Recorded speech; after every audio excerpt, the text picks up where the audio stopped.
Mapapaisip ka, maiintriga, matutulala sa mystery movies natin ngayong April. Golden Slumber, April 6. Hawak mo ang isa pang bomba. Ano bang pinagsasasabi mo? Hindi mo ba naiintindihan? Bomba yung hawak mo. Romans 8:37, April 13. Wala akong tiwala kay Pastor Joseph. Sabay kaming lumaki rito, pero parang ibang tao na siya. New Trial, April 20. Kailangan ng bagong ebidensya para magamit ng basihan ng bagong trial. Isang witness. Tama yun. At Ordinary Person, April 27.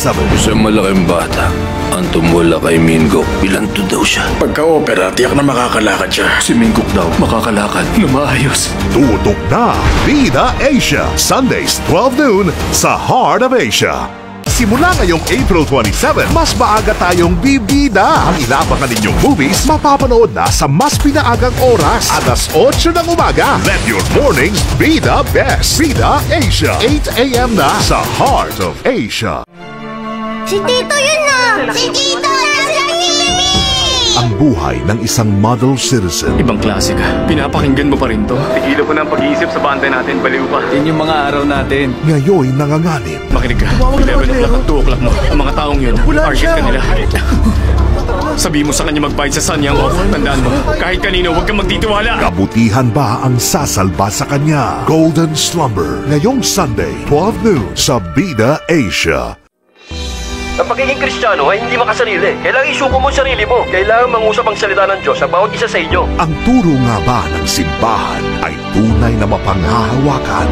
Wala akong tiwala kay Pastor Joseph. Sabay kaming lumaki rito, pero parang ibang tao na siya. O isang ideolohiya lang itong itinangin sa ating isipan? Sabihin mo na kasi kung magkano nilusay mo sa publisher. Ilabas mo ang ledger! Romans 8:37, ngayong Sunday, 12 noon sa Bida Asia. Isang matagal nang saradong kaso. Ang 10 taon ko, nakulong ako ng 10 taon.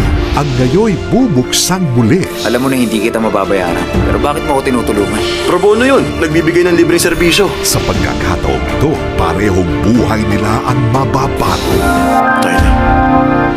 New Trial, ngayong Sunday, 12 noon sa Bida Asia. Isang malaking bata ang tumula kay Mingo. Pilanto daw siya. Ano ang kayang gawin ng isang ama para sa kapakanan ng anak? Pagka-opera, tiyak na makakalakad siya. Nabulok na talaga ang mundong ito. Ang pera, mga koneksyon ang kumokontrol sa mundo. Aabot ba ito sa sukdulan? Si Mingok daw makakalakad na maayos. Ordinary Person, ngayong Sunday sa mas pinaagang oras, 8 a.m. sa Bida Asia.